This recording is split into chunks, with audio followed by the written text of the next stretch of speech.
उतना ही कम है, क्योंकि भागवत जी साक्षात भगवान के ही स्वरूप हैं और भगवान की महिमा अनंत होती है। भगवान की महिमा का कोई अंत नहीं है। उसी तरह भागवत जी की भी महिमा का कोई अंत नहीं है। भागवत जी के विषय में तो यहां तक लिखा है कि जिस रस को आप यहां पी रहे हैं, जिस कथा को आप यहां श्रवण कर रहे हैं, यह कथा स्वर्गादि लोकों में भी उपलब्ध नहीं है। कोई पुण्य के बल से स्वर्ग पहुंच जाए,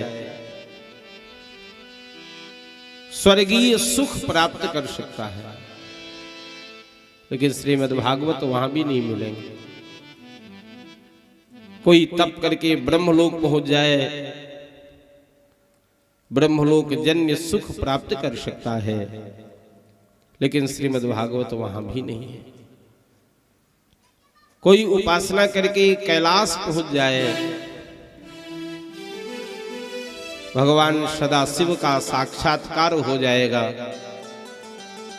लेकिन भागवत वहां भी नहीं मिलेंगे। कहां तक कहें, भगवान के अनुग्रह से कोई वैकुंठ पा जाए तो वैकुंठ में भगवान श्री लक्ष्मी नारायण अवश्य मिल जाएंगे, पर वैकुंठ में भी भागवत सुनने को नहीं मिलेंगे।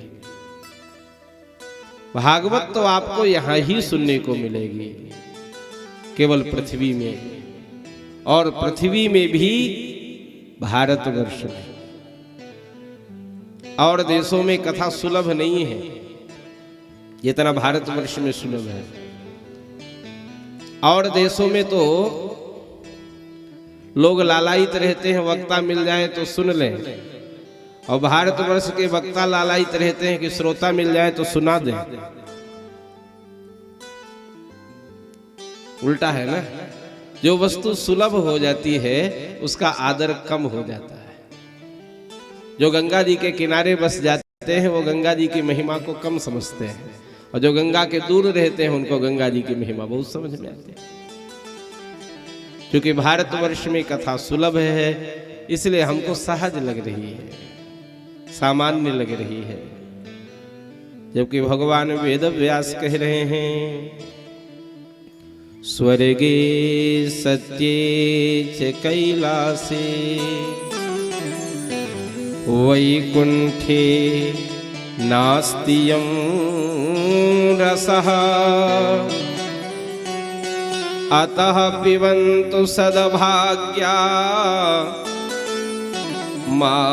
मामुञ्चतु करिहिचित्।